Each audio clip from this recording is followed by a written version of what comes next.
Hello everyone, welcome back to my channel. आज की video में हम डिस्कस करेंगे क्लास 11th का chapter forms of business organisation. Company के बारे में डिस्कस करने वाले हैं हम आज की वीडियो में।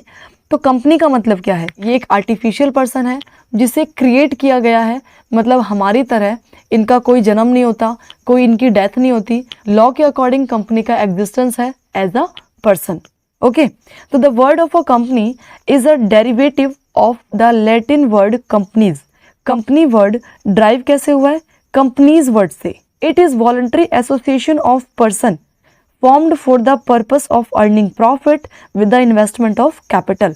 कंपनी के अंदर जो भी मेंबर्स होते हैं वो अपनी मर्जी से कंपनी का मेंबर बनते हैं, उन्हें कोई जोर जबरदस्ती नहीं की जाती। ओके, और ये कंपनी सेटअप क्यों की जाती है? प्रॉफिट अर्निंग के मोटिव से। और कंपनी सेटअप करते वक्त इन्वेस्टमेंट क्या की जाएगी? कैपिटल। तो कैपिटल इन्वेस्टमेंट की जाती है for the purpose of earning profit. और ये वॉलंटरी एसोसिएशन मीन्स कोई जोर जबरदस्ती नहीं की जाती पार्टनर बनने के लिए। आई होप क्लियर हो गया होगा meaning. Next, company registered under with the companies act 2013। Company 2013 act के अकॉर्डिंग रजिस्टर्ड है। Next definition, a company is an artificial person which is created by law having a separate legal entity with a perpetual succession and a common seal. Company एक artificial person है जिसे create किया गया है law के according, मतलब law के according as a person existence मानी गई है। Having a separate legal entity. Separate legal entity का मतलब है कि कंपनी के अंदर कंपनी और कंपनी का ऑनर दोनों अलग अलग माने जाते हैं। जैसे सोल प्रोप्राइटरशिप का जो हमने कंसेप्ट पढ़ा था या पार्टनरशिप का, तो उसके अकॉर्डिंग पार्टनर और जो फर्म है वो दोनों एक ही होते हैं। लेकिन कंपनी के अंदर ऐसा नहीं होता, कंपनी और कंपनी का मेंबर दोनों सेपरेट सेपरेट माने जाएंगे। Okay, with the perpetual succession. Perpetual succession का मतलब है कि कंपनी के अंदर किसी भी नए पार्टनर के एडमिशन या डेथ का कोई इफेक्ट नहीं पड़ता, कंपनी कंटिन्यू चलती रहती है। And a common seal, company के पास खुद का एक स्टैंप होता है जो कि कंपनीज के डॉक्यूमेंट पे लगाया जाता है। ये डेफिनेशन किसके अकॉर्डिंग है? LH हैनी के अकॉर्डिंग। नेक्स्ट हम डिस्कस करेंगे फीचर्स। कंपनी के फीचर्स क्या है? First, artificial person. कंपनी एक आर्टिफिशियल पर्सन है। आर्टिफिशियल पर्सन का मतलब है कि कंपनी एक नेचुरली पर्सन नहीं है, मतलब नेचुरली डेथ या बर्थ नहीं होता, बल्कि ये क्रिएट किया गया है। तो कंपनी एक आर्टिफिशियल पर्सन है। सेपरेट लीगल एंटिटी, मतलब कि कंपनी और कंपनी का मेंबर दोनों अलग अलग माने जाते हैं। अलग अलग से मतलब है कि अगर एक कंपनी है ABC लिमिटेड और अगर उसके मेंबर का नाम X और Y है, तो इस केस में कंपनी अगर कोई भी असेट्स खरीदेगी तो कंपनी को उसके लिए अपने किसी मेंबर के नाम की रिक्वायरमेंट नहीं होती, बल्कि कंपनी असेट्स खरीदते वक्त या फिर असेट्स बेचते वक्त ओनली अपना नाम यूज़ करेगी। मतलब ABC लिमिटेड, अगर उसने कोई असेट्स खरीदा तो एंट्री क्या लिखी जाएगी कि ABC लिमिटेड ने असेट्स खरीदी है।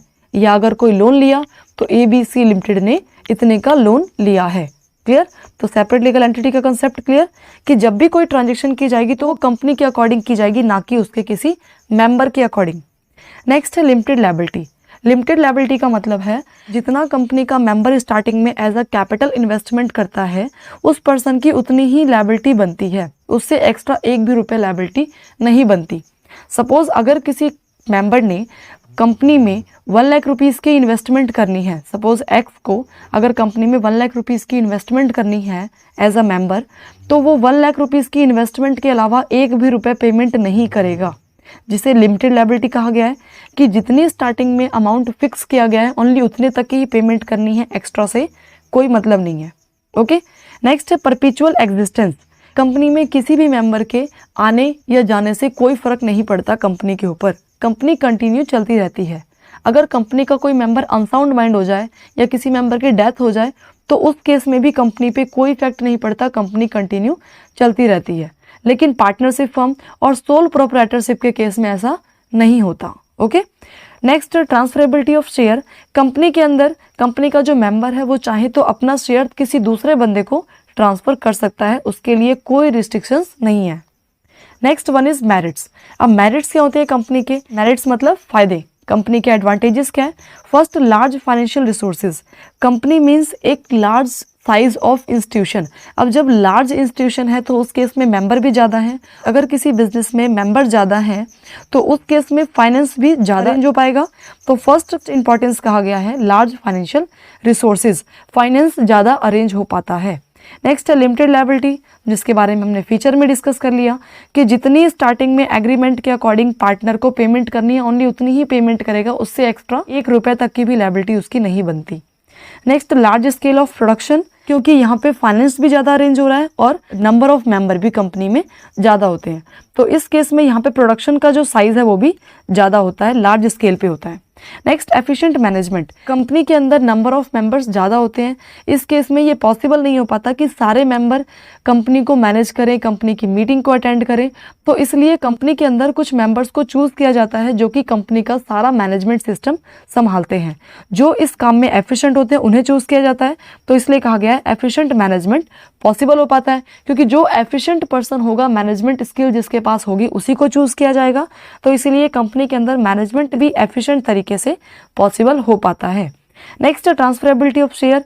शेयर को ट्रांसफरेबल करने का राइट होता है मेंबर के पास। Next one is demerits. Company के डीमेरिट्स क्या है? अगर कंपनी के फायदे हैं एक तरफ तो कंपनी के नुकसान भी हैं, तो कंपनी के डीमेरिट्स क्या है? First, difficulty to form.